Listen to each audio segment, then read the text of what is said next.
Hey guys, welcome to this video. இந்த வீடியோவில் என்ன பார்க்க போகிறீங்கன்னா ஃபண்டட் ப்ரோக்ராமிங்னா என்ன, ஃபண்டட் ப்ரோக்ராமிங்ஸ் எப்படி ஒர்க் ஆகுதுன்னு சொல்லிட்டு இந்த வீடியோவில் தெளிவாக சொல்ல போகிறேன். ஸோ வாங்க பார்க்கலாம். நீங்கள் பிஸ்னஸ் ஸ்டார்ட் பண்ண போகிறீங்க. இப்போ பிஸ்னஸ் ஸ்டார்ட் பண்ண போகிறீங்கன்னா உங்கள்கிட்ட ஒரு ஐடியா இருக்கும், அதுக்கு தகுந்தாப்பில் இன்வெஸ்ட் பண்ணுறதுக்கு உங்களுக்கு கேபிட்டல் இருக்கும். அப்போது உங்கள்கிட்ட கேபிட்டல் உங்களுக்கு கம்மியாக இருந்தாலும் உங்கள் கேபிட்டல் இன்னும் கொஞ்சம் வேணுனாலும் உங்களுக்கு இன்வெஸ்டர் கண்டிப்பாக தேவைப்படுவாங்க. ஸோ அதே மாதிரி தான் இப்போது ட்ரேடிங் பிஸ்னஸாக வச்சுக்கோங்க. ட்ரேட் பண்ண போகிறீங்க, உங்களுக்கு அதிக கேபிட்டல் வேணும். இப்போது நீங்கள் ட்ரேட் பண்ண ஸ்டார்ட் பண்ண போகிறீங்க.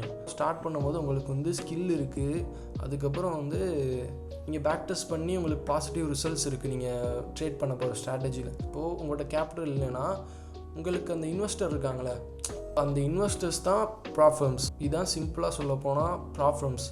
நம்மகிட்ட ஃபண்டு இல்லாதப்போ, இல்லை நம்ம அதிக ஃபண்டு வச்சு ட்ரேட் பண்ணுறோன்னு நினைக்கிறப்போ நம்ம போய் ரீச் பண்ணுற இடம் தான் ப்ராப்ளம்ஸ்.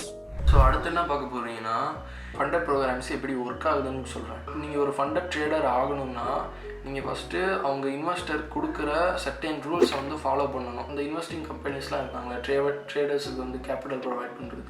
ஸோ அவங்க என்ன பண்ணுவாங்கன்னா சர்டன் ரெஸ்ட்ரிக்ஷன்ஸ் ஃபாலோ பண்ணுவாங்க. ஸோ எந்த மாதிரி ரெஸ்ட்ரிக்ஷன்ஸ்னால், இப்போது நீங்கள் நாங்கள் உங்களுக்கு ரியல் மணி கொடுக்கணுன்னா எங்களுக்கு 2 ஃபேஸ் நீங்கள் பாஸ் பண்ணி காமிச்சிட்டு அதுக்கப்புறம் நான் உங்களுக்கு ரியல் மணி கொடுக்குறோம் அப்படின்னு சொல்லுவாங்க. ஃபஸ்ட்டு ஃபேஸில் 30 டேஸ்க்குள்ளே 8% ப்ராஃபிட் பண்ணணும். ஒரு நாளைக்கு 5% மேலே லாஸ் பண்ணக்கூடாது. ஸோ 5% மேலே ஒரு நாள் லாஸ் பண்ணால் நீங்கள் அந்த சேலஞ்சில் தோற்றுருவீங்க. அதுக்கப்புறம் ஓவரால் லாஸ் 12%, 8% to 12% இருக்கும். ஸோ அதை நீங்கள் மீறினீங்கன்னா ஓவரால் லாஸ்னால் எப்படின்னா, இப்போ இந்த 30 டேஸ்க்குள்ளே நீங்கள் 8% to 12% தாண்டிங்கன்னா நீங்கள் அந்த சேலஞ்சில் ஃபெயில் ஆகிருவீங்க. இதெல்லாம் தாண்டி தான் உங்களுக்கு இதெல்லாம் பாஸ் பண்ணால் மட்டும்தான் உங்களுக்கு ப்ரொவைடே பண்ணுவாங்க. ஸோ இப்படி தான் ஒர்க் ஆகும். நீங்கள் அதெல்லாம் தாண்டினதுக்கப்புறம் உங்களுக்கு ஃபஸ்ட்டு பே அவுட் இருக்கா. இப்போது 100K அக்கௌண்ட் வாங்குறீங்க. ஸோ நீங்கள் அதை எவ்வளோ கொடுத்து வாங்கினீங்கன்னா $500 கொடுத்து வாங்குவீங்க. இப்போது $500 கொடுத்து வாங்குறீங்களா, அதை நீங்கள் அந்த சேலஞ்சை பாஸ் பண்ணிட்டீங்கன்னா உங்களுக்கு ஃபஸ்ட்டு பே அவுட் நீங்கள் டூ ஃபேஸஸ் பாஸ் பண்ணுவீங்களா. ஸோ அந்த பாஸ் பண்ணதுக்கப்புறம் உங்களுக்கு தேர்ட் ஃபேஸில் ரியல் அக்கௌண்ட் கிடைக்கும். ஸோ அந்த ரியல் அக்கௌண்ட்லேருந்து பண்ண ப்ராஃபிட்டோட உங்களுக்கு ஃபேஸ் 1, 2ல் ப்ராஃபிட் பண்ணியிருப்பீங்களா, அதில் ஒரு சர்டன் பர்சன்டேஜும் நீங்கள் பே பண்ண அமௌண்ட் திருப்பி உங்கள்கிட்டே கொடுத்துருவாங்க. ஸோ இது நீங்கள் ஸ்கில்டாக இருந்தீங்கன்னா உங்களுக்கு ரொம்பவே யூஸ்ஃபுல்லாக இருக்கும். இந்த ஃபண்டட் ட்ரேடிங் ப்ரோக்ராம்ஸ் இது ரொம்ப நாள் ஆச்சு. இப்படி தான் ஃபண்டட் ப்ரோக்ராம்ஸ் ஒர்க் ஆகும். இது ஒரு சர்டன் கம்பெனிஸ், நிறைய கம்பெனிஸ் இருக்காங்க இந்த மாதிரி இன்வெஸ்டர்ஸ் ஸோ அது ஒரு கம்பெனிக்கும் ஒரு என்ன சொல்கிறது, டிஃப்ரெண்ட் ரூல்ஸ் இருக்கும். ஸோ மேக்ஸிமம் ஒரே மாதிரி தான் இருக்கும். அந்த ப்ராஃபிட் ஸ்ப்ளிட்டு, இந்த ட்ராடவுன்னா என்னென்னா, இப்போது லாஸஸ் தான், இப்போது 12% லாஸஸ் தான் ட்ராடவுன்னு சொல்லுவாங்க. இதுதான் கான்செப்ட், இதுதான் ஃபண்டட் ப்ரோக்ராம்ஸ் தெளிவாக சொல்ல போனால். இப்போ அடுத்து என்னென்னா, இப்போது இந்த ஃபாரெக்ஸ் இண்டஸ்ட்ரியில் இந்த பெஸ்ட் ப்ராப்ளம்ஸ்ன்னு என்னென்ன சொல்ல போனால் நிறையா இருக்குது.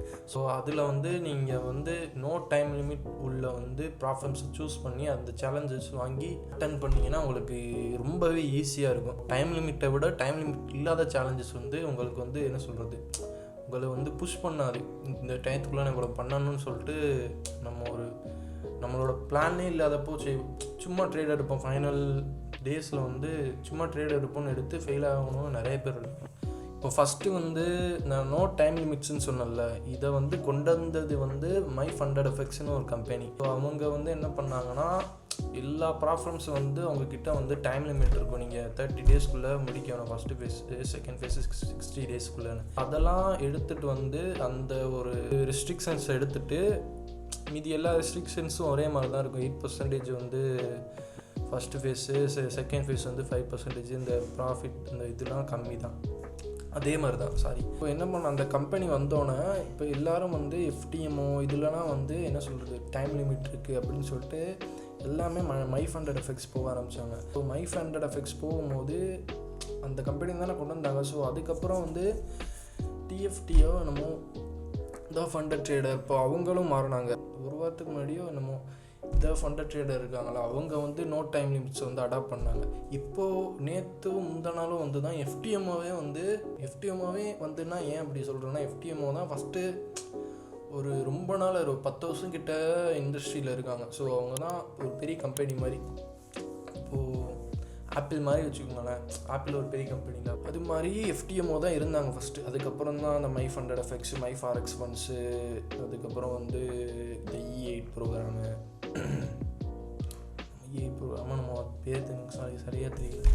அதுக்கப்புறம் நிறைய வந்துச்சு. இப்போ மோஸ்ட் ஆஃப் த ட்ரேடிங் ப்ளாட்ஃபார்ம்ஸில் வந்து இப்போது டைம் லிமிட்ஸே கிடையாது சொல்லப்போனால். இப்போ வந்து இது பெரிய ஸ்டெப்பு தான் சொல்லப்போனால் இந்த இண்டஸ்ட்ரியில் வந்து ஒரு no time limit. Because platforms கம்பெனிஸில் வந்து நோ டைம் லிமிட் தான். இப்போ நோ டைம் லிமிட்ஸ் இருக்கா? அப்போ நோ டைம் லிமிட்ஸ் உள்ள ப்ளாட்ஃபார்ம்ஸ் நான் என்னென்ன சஜஸ்ட் பண்ணுவேன்னா, first my forex funds, my funded effects, FTMO நம்ம இந்தியன் ட்ரேடர்ஸுக்கு அலோட் கிடையாது. ஸோ இந்த நாளும் வந்து நான் சஜஸ்ட் பண்ணேன். இன்னும் நிறையா இருக்குது, நான் அதெல்லாம் ட்ரை பண்ணதில்லை. பாலாடின்னு ஒருத்தன் இருக்கான்ல, இப்போ அவன் உமாருன்னு சொல்லிட்டு 2 பேர் சேர்ந்து இப்போது புதுசாக ஆரம்பிச்சிருக்காங்கன்னு நினைக்கிறேன், இந்த ஸ்கில்டு ஃபண்டட் ட்ரேடர்னு சொல்லிட்டு. மை ஃபண்டட் எஃபெக்ட்ஸுக்கு அப்புறம் வந்தது வந்து இந்த ஸ்கில்டு ஃபண்டட் ட்ரேடர். அவங்களே இப்போ தான் கம்பெனி ஆரம்பிச்சாங்க. அதுவும் ஒரு ட்ரேடிங் ப்ளாட்ஃபார்ம் தான், ஆனால் புதுசு.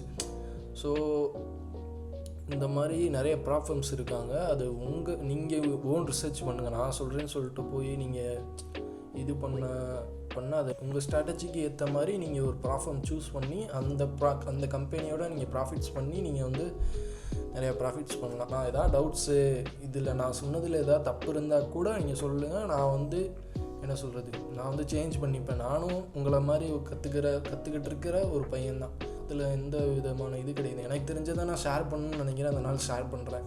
உங்களுக்கு எதாவது டவுட் இருந்தாலோ என்ன பண்ணாலோ நீங்கள் கமெண்ட் செக்ஷன்லையோ இல்லை இன்ஸ்டாகிராம் இருக்குது, இன்ஸ்டாகிராம்லேயோ இல்லை என்னோடய ட்விட்டர்லேயோ நீங்கள் வந்து கேட்கலாம். இன்ஸ்டாகிராமில் தான் மோஸ்ட்லி ஆக்டிவாக இருப்பேன்.